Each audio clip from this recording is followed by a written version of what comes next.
Bismillahirrahmanirrahim. Nahmaduka ya ghafuru ya syakuru wa salli wa sallim barik ala sayyidina Maulana Muhammadin wa ala alihi wa sahbihi asma'in nama ba'du. Teng ngerso para keluarga besar Kiai Haji Akil Sirot wabil khusus teng wau niki pernah paman kalian kula. Terus gada otoritas meksa.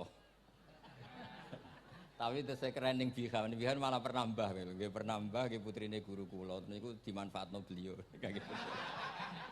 Nggih sedanten para habaib wonten Mas Arif Kapolres sedanten ingkang kula hormati. Niki paling kula ngisi nampung 20 menit niku mun top niku mun.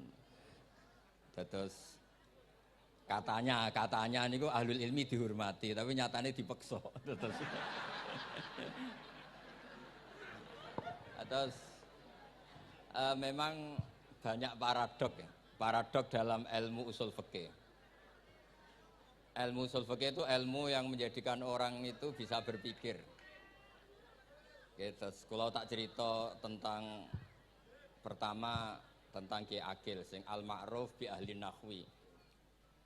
Nahwu riyen di era dulu itu dadekno tiyang dadi wali.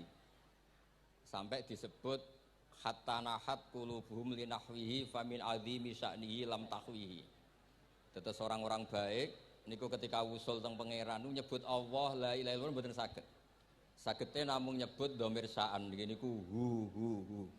Akhire kathah toreko sing ha hu niku gara-gara ahli nahwu niku. Nah, disebut fa'uribat makna dhamiris sya'ni. Jadi ngelafatkan la ilaha illallah ndak bisa tapi hu bisa. Mergi ke Jawa ini tukang ngakali, terus hukum ini diakali. Sakjane teke hadis ini mangkana akhiru kalamihi la ilaha illallah dakhalal jannah. Tapi ada kekhawatiran pas la ilaha mati. Lan la ilaha mati rak radi kaya ateis. Ora ana pangeran maujud mati. Sampeyan kan gak iso janjian mbek Israil. Kan mboten saged weanan, mboten saged kong kali kong. Nah, daripada la ilaha niku resiko karena takut mati pas la ilaha dereng illallah terus Kiai Jawa mulai nalkin ngangge Allah. Tapi Allah sarasan itu tidak mewakili la ilaha illallah. Akhirnya diambil dhamir sa'an fa'lam annahu la ilaha illallah. Niku asal usulnya. Cuma kebetulan thariqah kita tidak jalur itu, tidak jalur yang lewat dhamir napa? Sa'an. Tapi sementing tadi dawuhe Kiai Mustafa, sementing kita tahu secara ilmu. Terus nomor kali cerita uzlah wow. Kalau memang benar-benar uzlah. Terus kalau nu diundang acara-acara publik kemarin di Habib Jindan gitu, hanya di halaqah ilmiah. Kemarin terakhir beliau ngerayu ini dari marrotan wahidah. Ini saya pegang. Dan itu dicatat di Loh Mahfud. Dan ciri utama kiai itu tidak membatalkan perjanjian. Jenengan jauh marrotan wahidah pas niku. Ben gelem. Terus ngaten kula cerita sithik tentang ilmu sing sering kula utarakan. Di antara kitab yang dipakai guru-guru kita sing dilanggengi Mbah Mun Maus niku kitab Ihya. Kula dari sekian cerita Ihya yang paling kula kenang niku bahwa ternyata Allah itu andaikan boleh dibahasakan niku cara berpikir tuh dalam bahasa tafsir disebut tanazul. Tanazul niku wong ben kaya orang kebanyakan. Saya ulang lagi supaya orang tuh kayak orang apa? Kebanyakan. Ada dua ahli neraka yang dipanggil, yang satu ditakoki, "Cung ning neraka piye rasane?" "Syarru makan." Mboten enak Gusti. Terus mbek pangeran diken balik, "Ya wis kono cung mlayu balik nang neraka." Niku tiange lari kencang, sekencang-kencangnya. Semangate sumeneng ambek kon balik ning neraka. Ditakoki mbek pangeran, "Lho cung kon mara neraka kok seneng?" "Kula nu pun kapok Gusti, kula nu nyesal ketika di dunia nak jenengan utus niku lelat-lelet. Niki kula tobat dengan bukti dikan jenengan teng neraka kula mlayu." Lho nu pangeran akhire haru, wong kok semangate mlebu neraka kaya ngono. Mergo diperintah pangeran. Ya dados niki ijazah jenengan akan mlebu neraka jenengan sing semangat nggih. Karena zaman ning donya sering diperintah Allah mboten napa? Semangat. Nah niku kemungkinannya dibarno, kemungkinannya dipanggil. Lah yang niku terus dipanggil oleh Allah.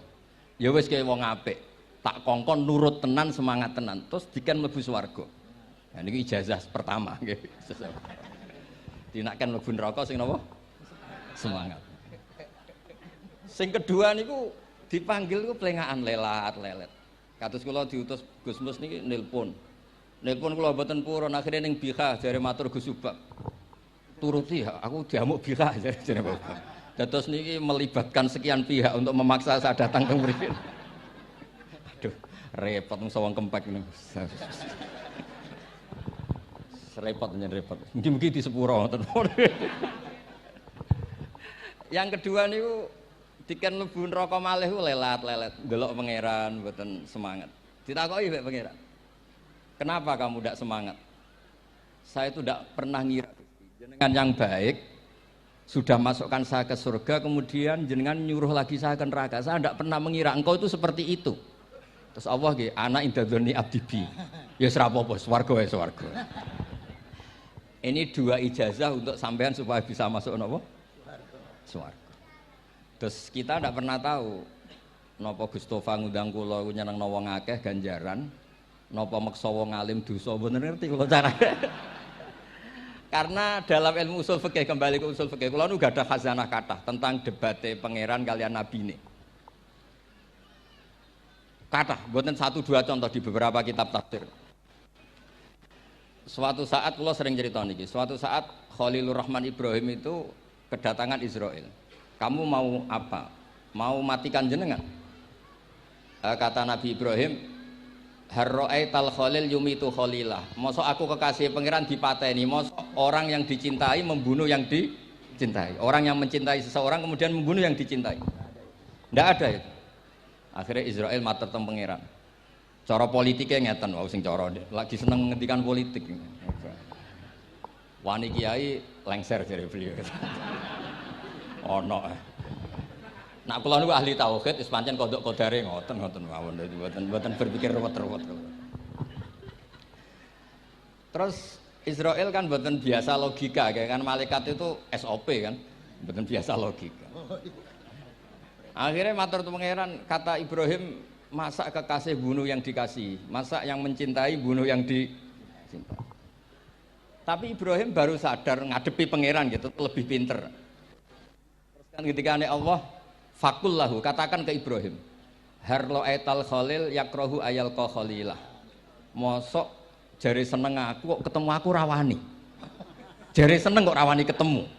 Lah niki sampean nak kepengin mati, monggo ngake ilmu sing niki. Wong jari seneng pangeran kok rawani ketemu pangeran. Jeneng, nak seneng ketemu. Ibrahim seneng sakit. Yo mati saiki ora apa-apa mati saiki. Terus kedua, niki cerita karena ini pondok ilmu. Orang harus biasa pakai logika usul fikih. Politik juga gitu. Nak kiai politik rawan kena syubhat.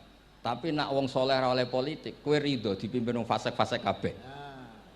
Ya, mboten ngerti, mboten bener di pokoke ngoten.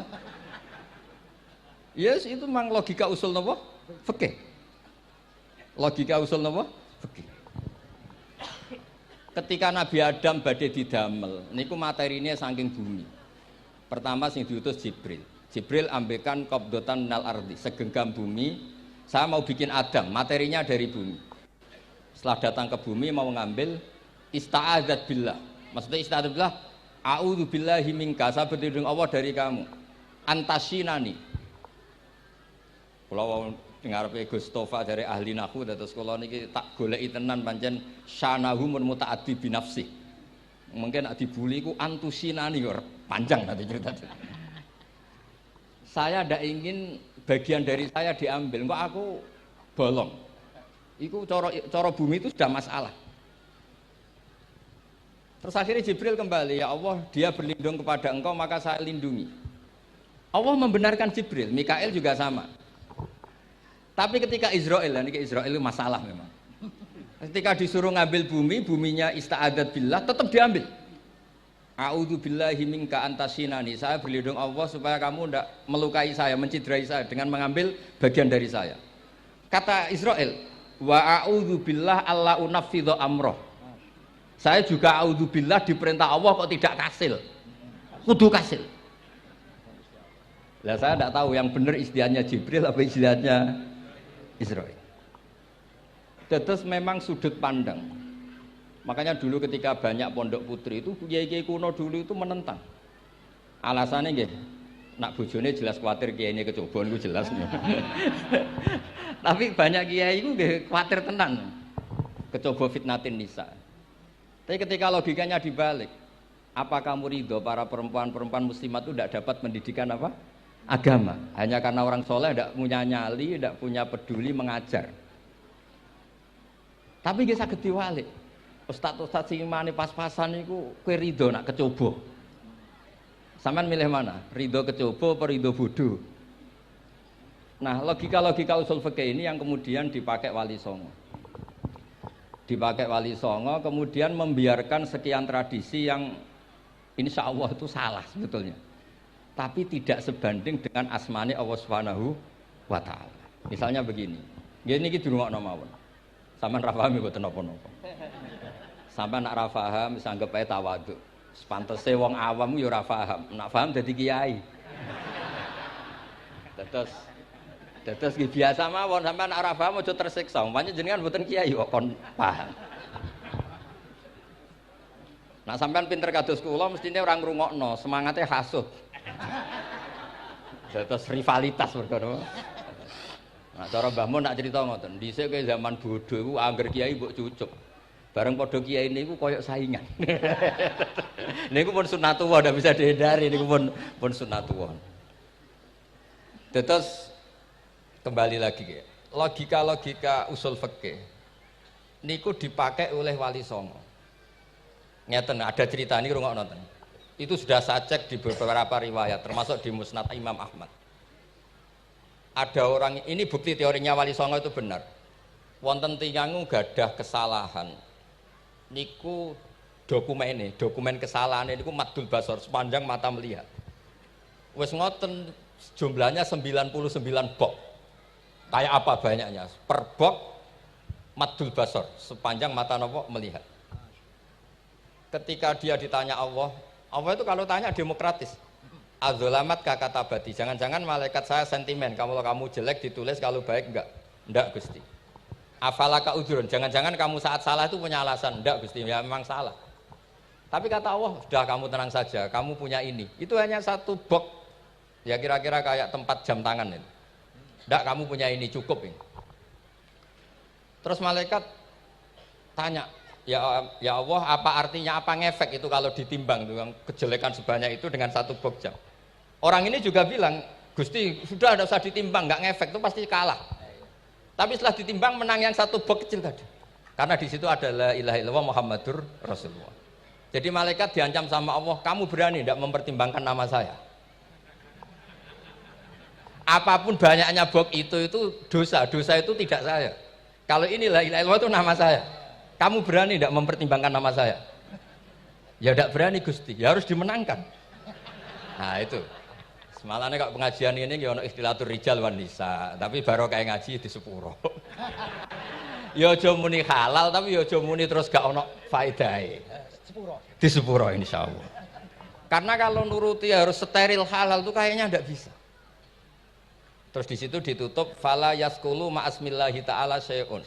Dibanding asmane Allah taala sesuatu itu tidak ada nilainya. Pasti menang Allah taala. Sehingga banyak ulama ngendikan kowe nak berdosa, bersalah maca iki-iki. Dan kalau Anda dosa misalnya catatannya satu box terus di bawah ada astagfirullah, malaikat ditanya sama Allah, kamu berani tidak mempertimbangkan nama saya disebut di situ? Nah, saya ini ribuan orang yang ngundang, saya berani mengabaikan. Bareng ana wong ngaku mbah ya mbah tenan wae. Ya terus ngoten. Kowe wani gak mempertimbangkan Gustofa sing mantune Mbah Maimun. Ya. Semoga cara pandang malaikat nanti seperti itu. Tapi nanti kalau malaikat cara pandang, mbah kok tukang maksa putu. Itu mbah model opo. Nah, saya ini sudah ngalah satu kali.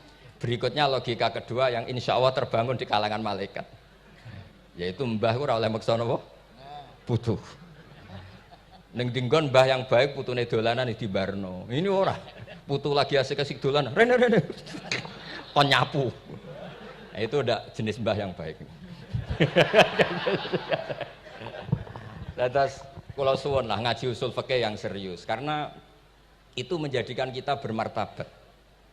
Kula niku sering lepas jenazah tangga-tangga kula nggih penggene delok TV, nak bengi nggih ngelamun, ngayal sugih, kadang yo ngapalo tikus sing liwat dhuwure saking ora ana penggawean. Tapi kula nak lepas jenazah ini orang baik. Sampai bojone protes, "Apik apa lho Gus angger bengi iku mau ngelamun ngitung tikus liwat, ngitung apa?" Terus kula matur, ngitunge aja ngono, ngitunge tarokal ma'asiya. Wong ning omah itu artinya tidak dugem, tidak melakoni maksiat.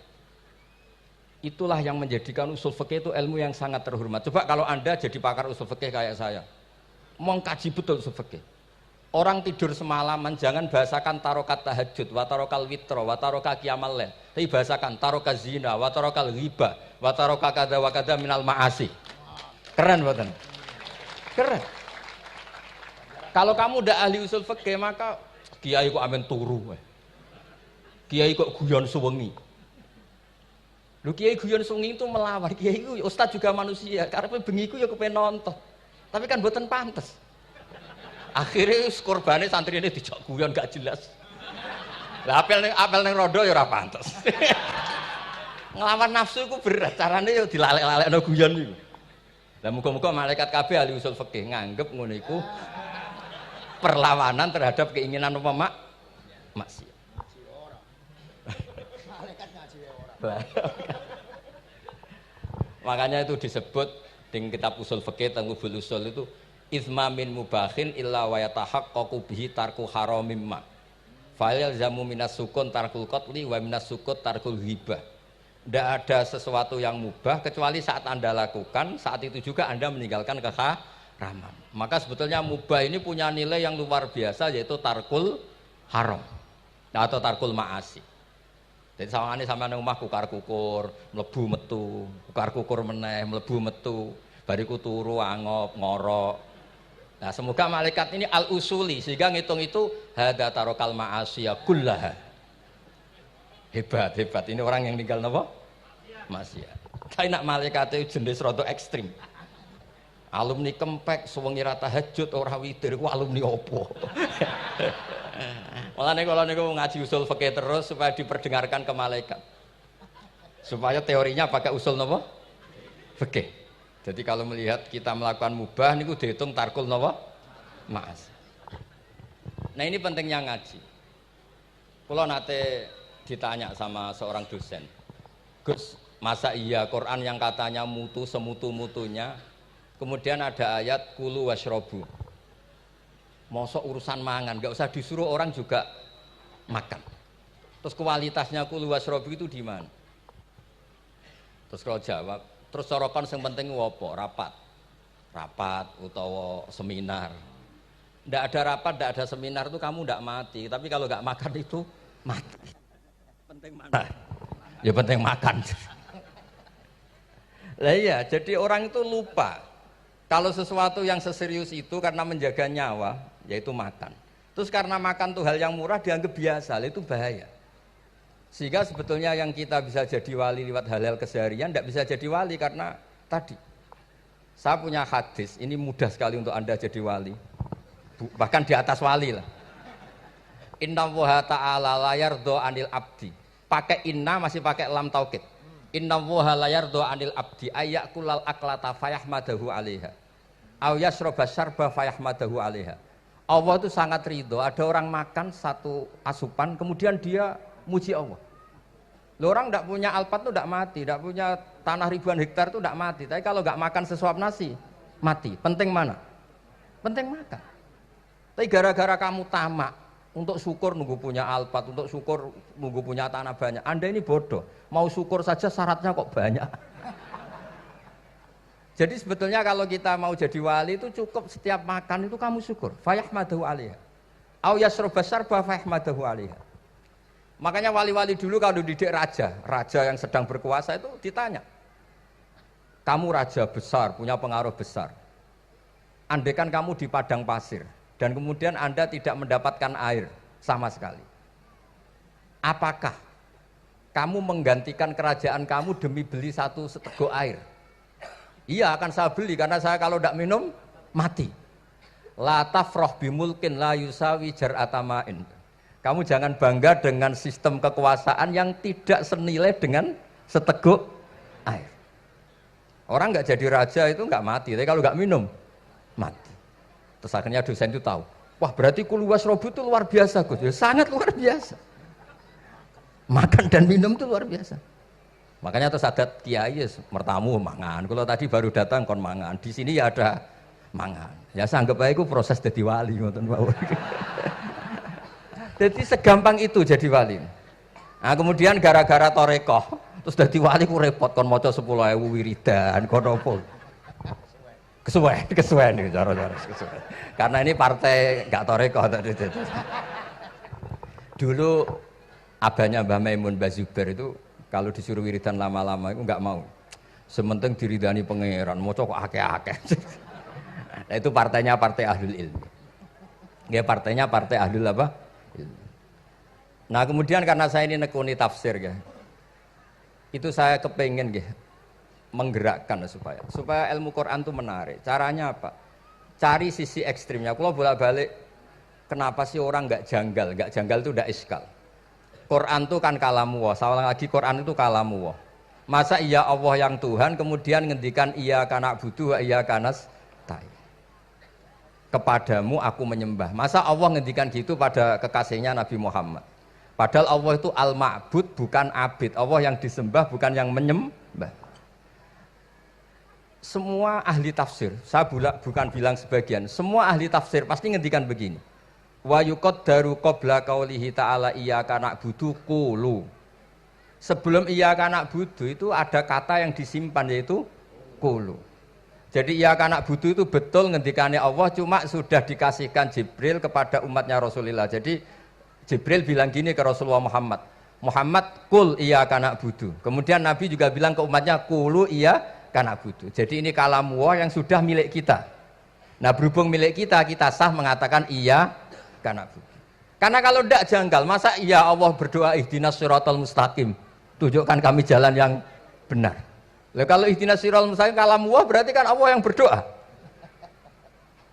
Nah, sehingga semua tafsir bilang sama, wa yuqaddaru qabla qauli ihdinas siratal mustaqim qulu. Nah, terus ada mufassir lain bilang jangan mulai iyyaka na'budu ya semuanya, mulai bismillah, qulu bismillahirrahmanirrahim. Masa iya Allah sendiri yang bilang bismillahirrahmanirrahim.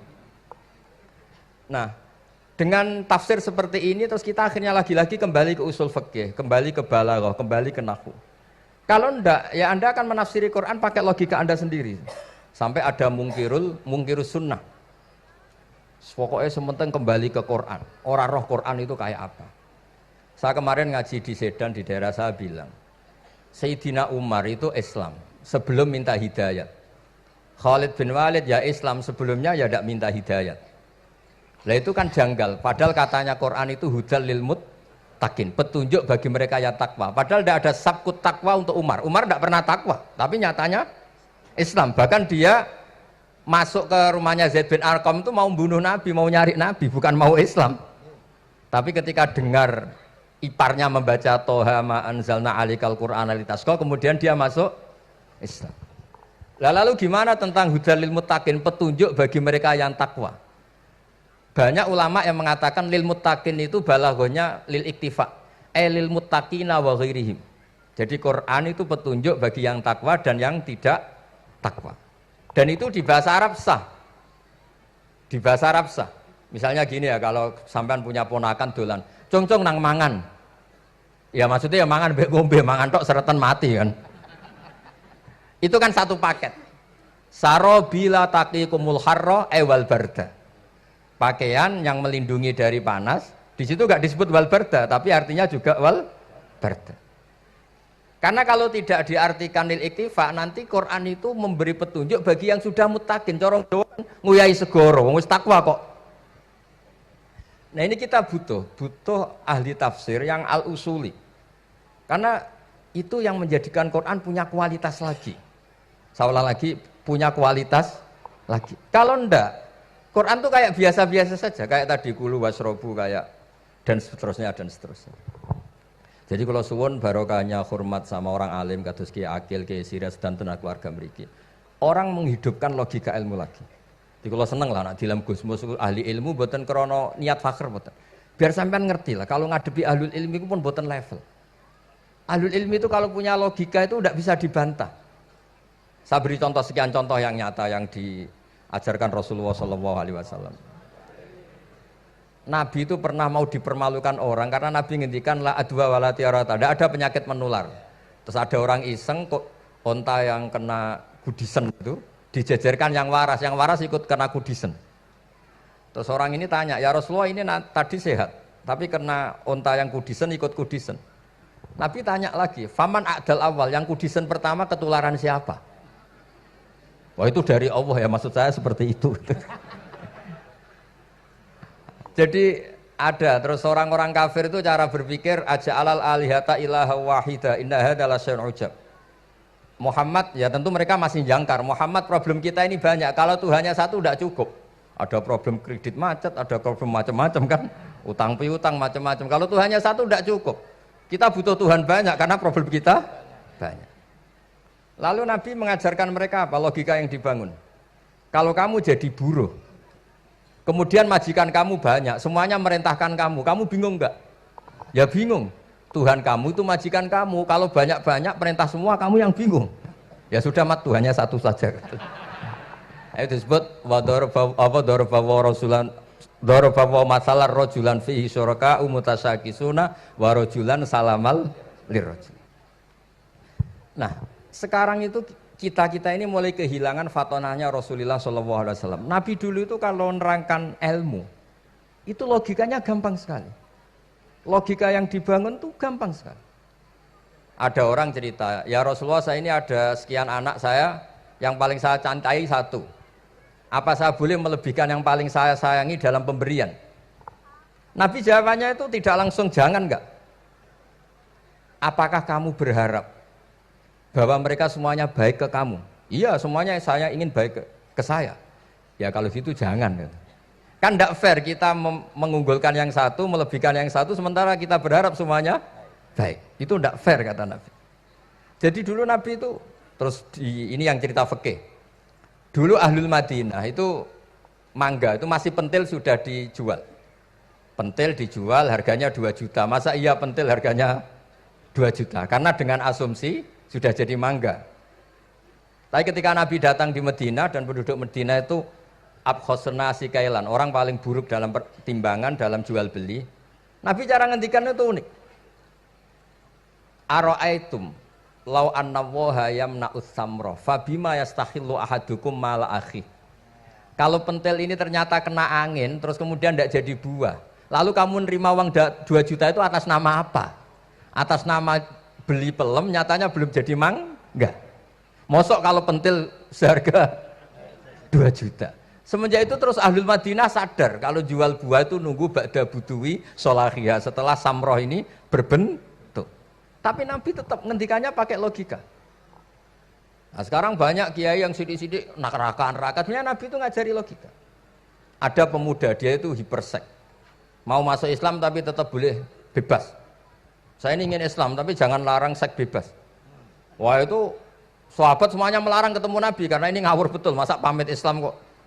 Tapi setelah gaduh, Nabi tanya, kenapa gaduh? Ada pemuda mau masuk Islam tapi yasta'izinu fi zina, dia minta izin supaya tetap boleh zina. Kata Nabi, suruh saya ke sini. Setelah datang di depan Rasulullah, logika yang dibangun Nabi itu luar biasa. Atuhibbuhu li bintik.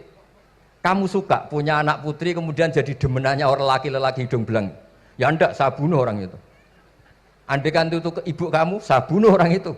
Atuhibbuhu li bintik, atuhibbuhu li ummik, atuhibbuhu li ukhtik, atuhibbuhu li kholatik.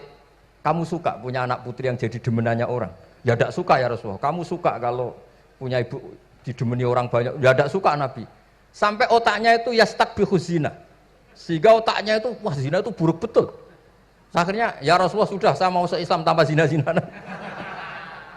Karena logika yang dibangun Nabi itu luar biasa. Nabi pertama mengingatkan atuhibbuhu li bintik, atuhibbuhu li ummik, atuhibbuhu li ukhtik, atuhibbuhu li kholatik. Sampai dia ini enggak bisa apa-apa. Sudah Nabi, sudah. Jadi logika ini yang harus kita waris. Lagi-lagi kembali yang bisa waris itu ahlul ilm. Sama itu kan kayak diskusinya Nabi Yahya dan Nabi Isa. Nabi Yahya itu suka berkawan orang-orang soleh. Setiap berkunjung di mana itu nyari yang orang-orang soleh. Ditanya kenapa kamu berkawan orang soleh? Ya berkawan orang soleh itu asik. Tapi kalau Nabi Isa enggak.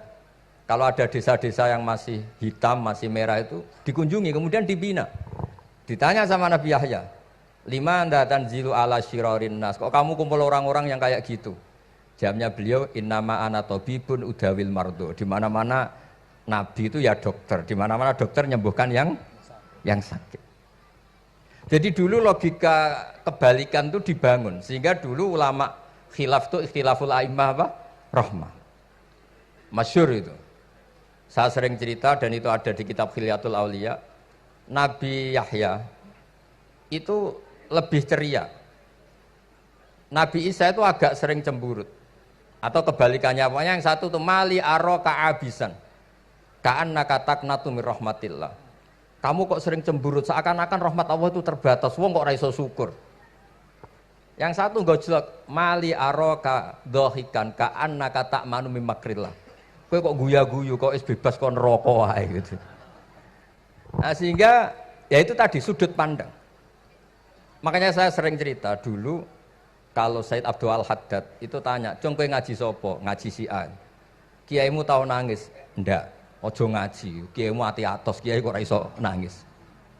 Tapi kalau Abdul Hasan Asadili kebalikan, "Cung kowe ngaji sapa?" "Ngaji si A." "Kiaimu tau guyu nak ngaji?" "Mboten nate." "Ora usah ngaji wong ora iso syukur." Jadi nah itu yang akhirnya menjadi keseimbangan khaufau wa tama. Ada khauf, ada apa? Roja. Sehingga karena sudut pandang itu nggak bisa dihilangkan, saya nggak bisa dihilangkan.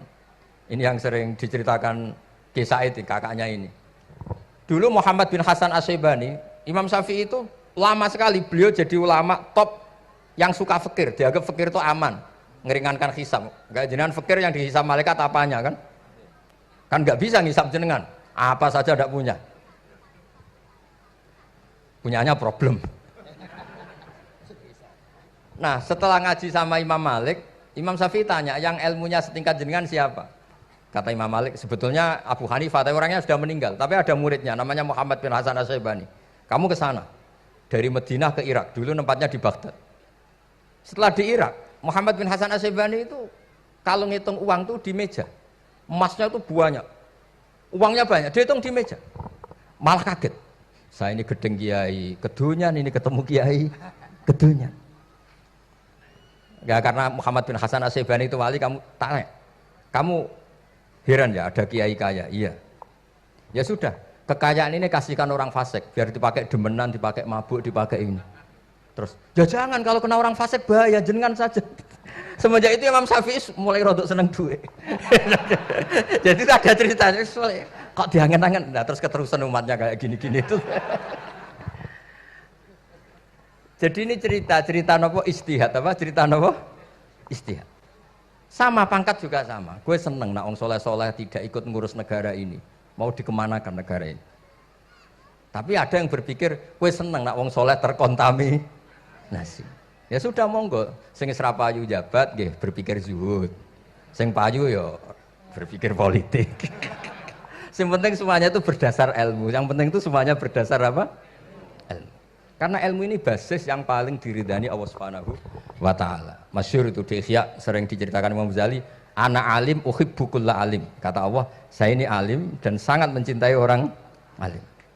Karena orang alim ini yang tahu perspektif. Orang yang enggak, yang ngiranya, saya ulang lagi, yang ngiranya itu enggak ilmiah. Di depan orang alim itu sangat-sangat apa? Ilmiah. Yaitu tadi misalnya ada ayat wa min ayatihi manamukum billaili wan nahar. Masa iya tidur yang ngorok semua turunnya secara jelas kok jadi wamin ayati. Tanyakan ahli medis, sistem tubuh kita kalau nggak tidur itu kayak apa rusaknya? Dan toat pas-pasan ini satu-satunya solusi yo turu. Bengi ngempet kepen delok dangdut, delok dugem. Bareng turu jebule esuk wis bar alhamdulillah. Cara melek iman kamu seberapa? Tarikan-tarikan maksiat posisi kamu terjaga bisa kalah kan? Tapi kalau tidur Sukses kan tarkul maksinya. Nah, karena tidur itu sukses menghilangkan maksiat disebut wa min ayatihi manamukum billaili wan nahar. Sampai Imam Ghazali ngendikan di makalah itu sehingga nanti ibadahnya umat ini di akhir zaman an-naumu. Ibadah terbaiknya itu tidur. Nah niku mulane maksud kula ngeten lho. Sampeyan anut jalur wong alim dhewe turu ya ibadah, tengok-tengok ya ibadah, jagongan nggih ibadah, gojol-gojolkan ambek kanca nggih napa? Ibadah. Karena ini semuanya kul bi fadlillah bi rahmati fa bidzalika napa? Falyafrahu. Tapi kalau kamu tidak punya basis ilmu, adanya suudzon. Kiai kok jagongan guyon sewengi kiai opo? Kiai kok turu sewengi ku kiai. Karena basisnya ada ilmu. Padahal jelas ketika Rasulullah bikin urutan kebaikan, pertama Nabi ngendikan kamu menolong orang. Jika tidak bisa, terakhir Nabi ngendikan takufu syarraka anin nas fa innaha shadaqatun minka ala nafsik. Tadi beliau juga cerita di nasihat Imam Mun, idza lam tuhsin fala tusi. Kalau tidak bisa berbuat baik, setidaknya kamu tidak berbuat jelek sama orang lain. Dan potongan ngene iki paling gampang apa? Tidur kan? Wis sampean nak turu wis ra zina, ra maling, ra ngrasani wong wis ora tusik. Nah, dengan konstruksi usul fikih seperti itu kamu tahu kualitas ayat wa min ayatihi manamukum billaili wan nahar. Ya sama, ternyata makan itu yang menjaga nyawa. Ternyata makan itu yang menjadikan syukur. Kalau kamu nggak percaya puasa. Sama nak poso gedang goreng itu mewah. Gedang goreng itu mewah. Air satu teguk itu mewah. Makanya kalau lama dulu ada santri kepengen mangan enak. Ya saya ingin mangan enak gini-gini caranya gimana? Itu rumusnya ada sate, ada mie ayam. Idamuhu alju. Kalau kamu ingin enak, lauknya itu lapar. Ya kita kalau puasa itu semuanya kan enak. Nah itu lagi-lagi basisnya itu ilmu. Nah sekarang banyak orang yang sudah tidak peduli dengan ilmu. Kayak ijazah dilakoni kan. Jadi kayak wiridan la ilaha illallah itu sebetulnya harus dibarengi dengan ilmu. Ini yang terakhir supaya nggak lama-lama. La ilaha illallah itu basisnya ilmu. Surga yang begitu mewah itu dibikin juga bagi yang melafadzkan la ilaha illallah. Neraka yang begitu ekstrim sampai kalau benda dijatuhkan dari atas ke neraka itu sampai bawah nunggu 70 tahun. Bisa kamu bayangkan kalau kamu di dalam naiknya susah itu. Ini dijatuhkan ke neraka itu sampai bawah nunggu berapa? 70 tahun. Loh neraka sebegitu ekstrim itu dibikin untuk yang menolak la ilaha illallah. Berarti kalimat ini kalimat spesial. Kalimat yang neraka dibikin ya atas nama itu yang menolak, surga dibikin juga atas nama itu yang menerima. Itu satu saktinya la ilaha illallah. Sakti kedua, orang kafir 70 tahun ngelafadzkan la ilaha illallah sekali langsung dihukumi mukmin. Yughfar lahum ma qad salaf. Qul lil ladzina kafaru iyantahu yughfar lahum ma qad salaf. Orang yang melafadzkan la ilaha illallah Muhammadur Rasulullah itu dosa 70 tahun kafir itu hilang semua. Tapi gara-gara ada ilmu terus diumumkan tahlil dening Kiai Haji Niam mesti sing nguri wah sawi mesti. Padahal kalau kamu tahu ilmunya tadi ini kalimat yang luar biasa. Kalimat yang bisa melebur dosa. Bahkan dalam mazhab Sadiliyah itu unik. Kalau kamu wiridan la ilaha illallah itu jangan istighfar dulu, istighfarnya belakangan. Alasannya Abdul Hasan As-Sadili itu fa'lam annahu la ilaha illallah wastaghfir li dzambik li hadil kalimah. Orang kafir 70 tahun, dia istighfar 100 kali enggak akan dimaafkan Allah. Tapi ngelafadzkan la ilaha illallah langsung dimaafkan. Jadi orang bisa dimaafkan tuh barokahnya la ilaha illallah.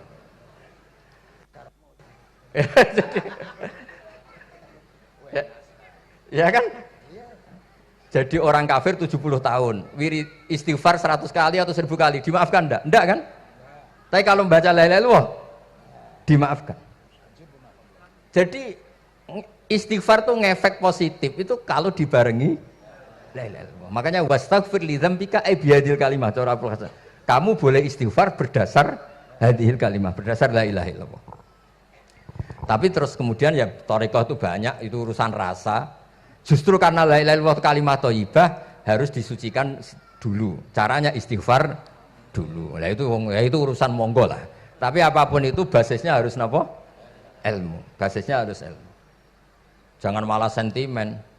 Wong di kuburan wiridan la ilaha dihukumi kafir. Nah, itu kan aneh. Wong kalimat ini yang kafir saja menjadi muslim, sekarang yang muslim menjadi kafir. Tuh paham kok seaneh itu gitu kan. Ya karena basisnya ada ilmu tadi. Coba kalau basisnya ilmu. Itu kan aneh betul. Hadil kalimah kalimatun soro bihal kafiru musliman. Fakaifa sorol muslimu bidzalika kafiron.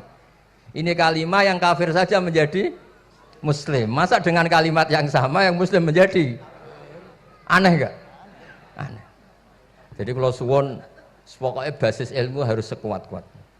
Caranya gini nagih kiai kon sregep mulang aja politik terus ngoten. Tapi politik itu bagian dari ilmu, wis ra iso diterangno lho. Nggih ngoten mawon. Assalamualaikum warahmatullahi wabarakatuh. Sik Gus, aja lunga dhisik. Iki wong semuanya sudah tahu sampean alim, menerangkannya enak, fikhan wa usulian wa tafsiran. Cuma mereka yang tanya itu, biyen belajar piye kok iso alim kaya ngono, ya kan? Nah, terangkan Gus, terangkan. Mati.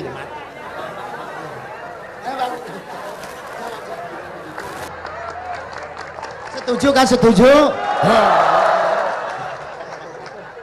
Sila. Asal dakaik.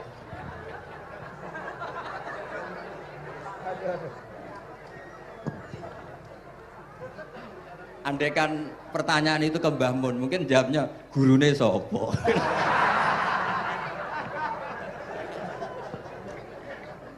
Tapi mungkin kalau ke mbah-mbah saya ya juga babanya nih Biha juga Mbak Abdul Aziz, mungkin putuku.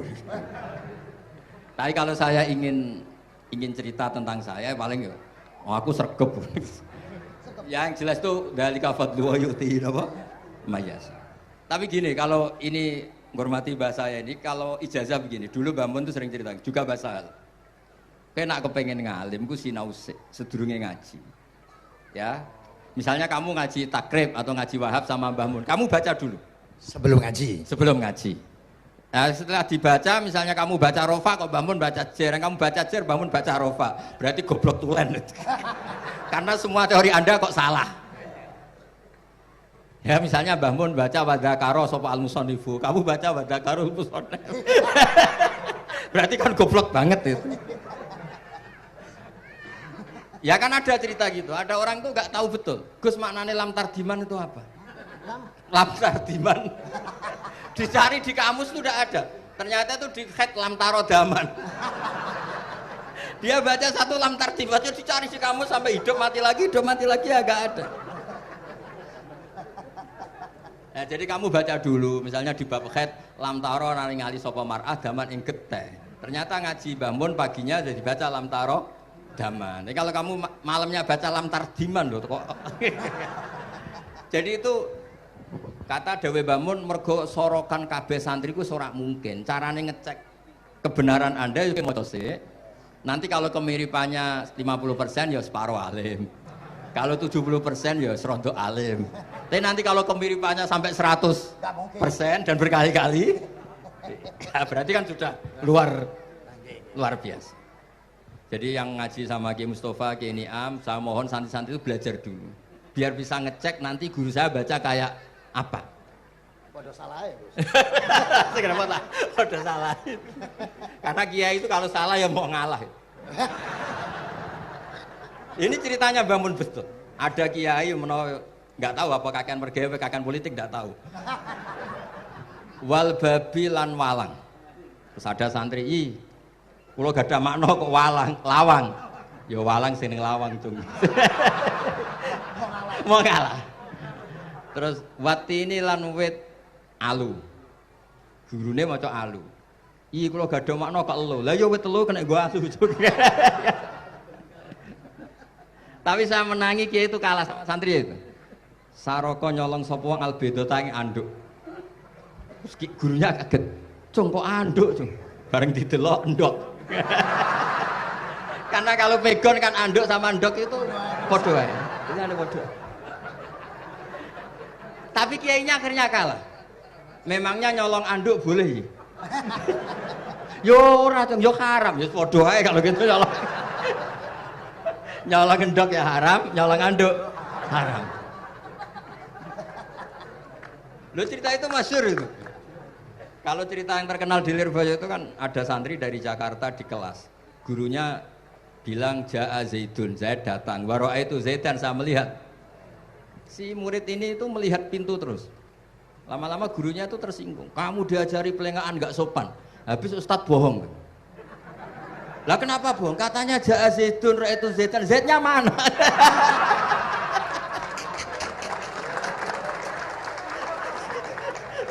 Dia nggak ngerti. Zaid datang, saya melihat. Mana orangnya kok dibahas-bahas terus itu?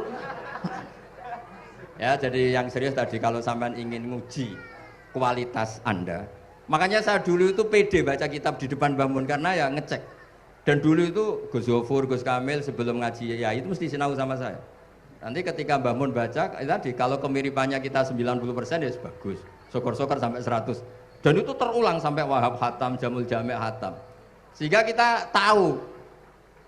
Jadi kalau diskusi kita kok salah ya tahu, kalau benar ya tahu. Kalau tahqiq ya tahu. Biasanya kalau tahqiq itu Mbah Mun karena takut nyalahkan kiai-kiai Jawa, kalau baca 2 kali, misalnya begini. Yasmalu, kadang diwaca Yasmilu ora apa-apa nggih Jawa wae gitu. Karena kalau kita memaksakan sampai benar seperti di kamus, kayaknya kalau kiai Jawa itu berat. Berat sekali. Dumeli bojo bolak-balik mesti ora goblok wis apik lah. Karena kalau baca tahqiq itu kan butuh kamus. Yang benar itu Yasmalu misalnya. Tapi kan populer juga orang baca Yasmilu. Saya itu menangi loh. Kiai Jawa dulu baca Simai itu menangi, Masdar Simai. Lama-lama setelah banyak alumni Al-Azhar terus berdasar kamus baca Samai semua sekarang. Saya menangi kiai itu baca Dilalah. Lama-lama karena sekarang udah banyak punya kamus, baca Dalalah. Fa'alah. Jadi kiai itu juga kadang-kadang keteror muridnya. Makanya Syekh Zakaria Al-Ansori itu pernah ditanya, kenapa engkau begitu alim alama sampai dilakopi Syekhul Islam? Kata beliau itu lucu jawabannya, karena saya ini orang yang sial. Saya dulu punya guru namanya Ibnu Hajar Al-Asqalani dan punya murid namanya Ibnu Hajar Al-Haytami. Kata beliau, dukik tu bena hajaro ini. Saya ini digebek 2 batu. Kalau mau ngaji takut saya minta ampun karena disuruh baca sama Ibnu Hajar Al-Asqalani. Kalau mau ngajar takutnya saya bukan main karena Ibnu Hajar Al-Haytami itu cerdasnya bukan main. Jadi kalau saya salah itu konangan. Akhirnya dia jadi orang sial tadi. Mau ngaji ya belajar, mau ngajar ya belajar. Makanya meskipun ini pernah sepuh saya tidak berani ngaji beliau. Wah mesti meriang saya kalau ngaji. Jadi yang terkenal alim-alim mohon ngajinya dikurangi ya, karena ini kasihan gurunya. Kasihan gurunya. Nggih, Bon cekap deh. Bon, itu catat ya. Sebelum ngaji baca dulu. Satu lagi, Gus. Sampean ketoke kiai ndesok kok kuliah. Betul kuliah? Oh, nggih nggih. Pun dari belajar dari mana sampai kemana Gus jenengan? Dari Mondok sampai ke Jogja sampai Putih. Monggo.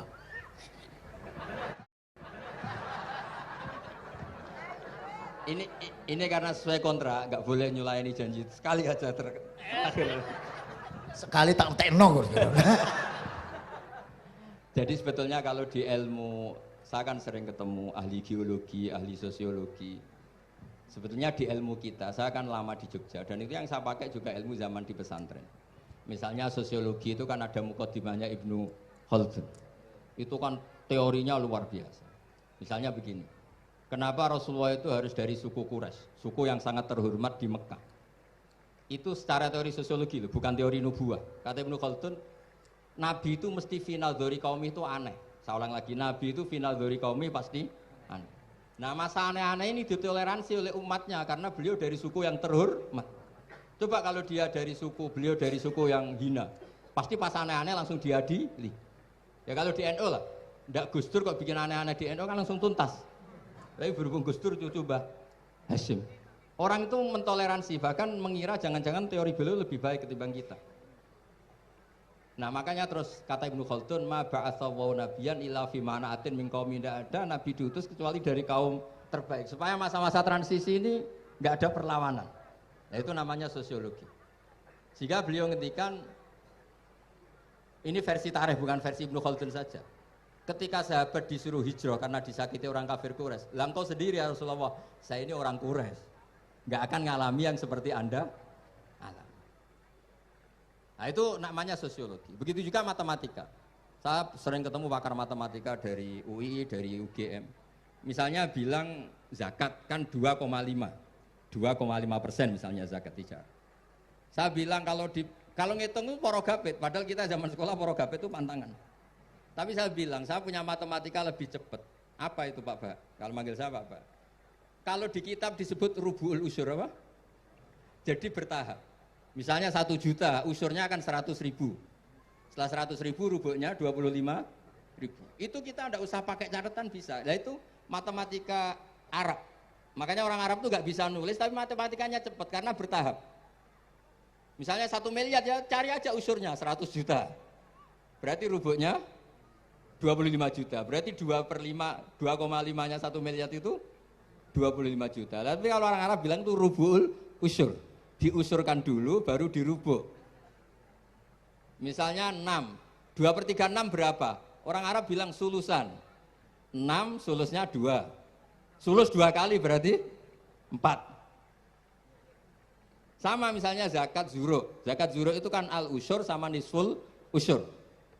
Berarti misalnya kalau tidak disirami, ya, tidak biaya, zakatnya itu 10%, berarti per 100, 10. Nah sekarang kalau 10 ini kan berarti 1/10. Nah nanti kalau disirami pakai biaya, namanya nisful usyur, berarti 5. Jadi orang Arab itu nggak mau langsung bilang 5, karena kalau 100 dibagi 5 itu jadi 5 itu mikirnya panjang. Jadi diusurkan dulu, terus nanti dibilangkan nisful usyur. Nah, jadi ilmu khazanah kita ini sudah luar biasa. Nah, itu makanya terus orang Arab kalau ngitung matematika itu tidak usah tulisan, tidak usah porogabit karena bertahap tadi. Jadi misalnya 2,5 bahasannya apa? Rubu'ul usyur. 1 miliar, usurnya berapa? 100. Rubuhnya berapa? 25. Nah ini semoga buatan ngingkari janji. Wassalamualaikum warahmatullahi wabarakatuh.